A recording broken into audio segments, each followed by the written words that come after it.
Brian Castner, who's a senior crisis advisor for Amnesty International, and he joins me now from New York. Great to have you on the program. Tell us, Brian, about the evidence that Amnesty International has, and how have you verified it? Yes, thank you for having me. So there is an internet lockdown in that part of northern Ethiopia. But having said that, a few photos and a few videos have made it out. And what we've been able to verify is that those videos were taken in Mai-kadra. We were able to geolocate them. What that means is using clues in the background of the videos, we're able to identify streets and buildings and trees to figure out exactly where it happened and confirm where it happened. And also importantly, when it happened. And to prove that it was not an older video. That's often a question that comes up. How do you know it was recent? Well, there are certain clues in the videos of how old it is, including that one of the people is wearing a Mo Salah shirt from Liverpool. So we know it has to be in the last couple years, obviously. So you put that all together, and we're very confident, combined with witness statements and a few testimonies we've been able to get, that this massacre did happen on either the night of November 9th, morning of November 10th. And in the videos, you see dozens of people dead, but obviously reports are that it's actually hundreds. Actually hundreds. And who were the people killed?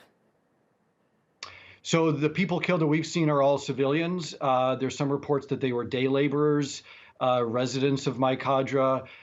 We have seen the same reports and heard similar reports to the UN that it was Tigray forces that committed this massacre, but we've not been able to independently confirm that. So we were sure that the incident happened, but this is why we're calling for an open investigation.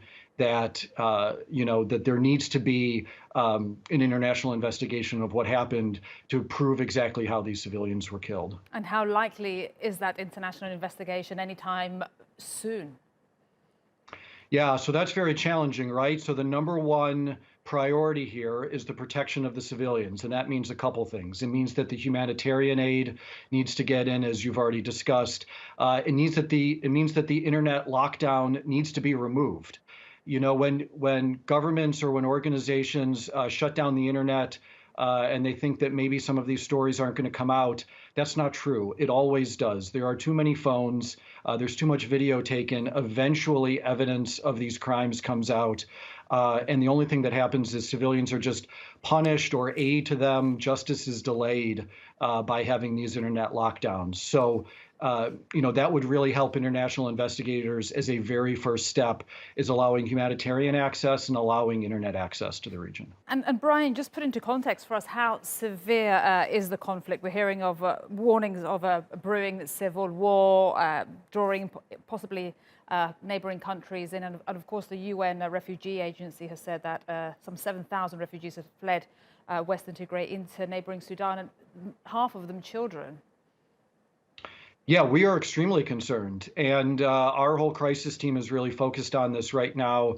Obviously, we work on conflicts all over the world, and this one, just has a huge potential. 100 million people live in Ethiopia. It, the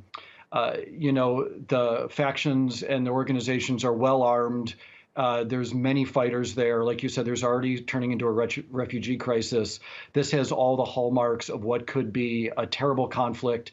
And in most cases, and as we've already seen, it's civilians that bear the brunt of the suffering.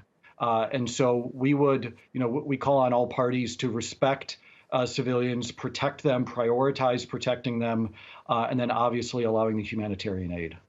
Thank you so much for making time for us today. Brian Castner from Amnesty International.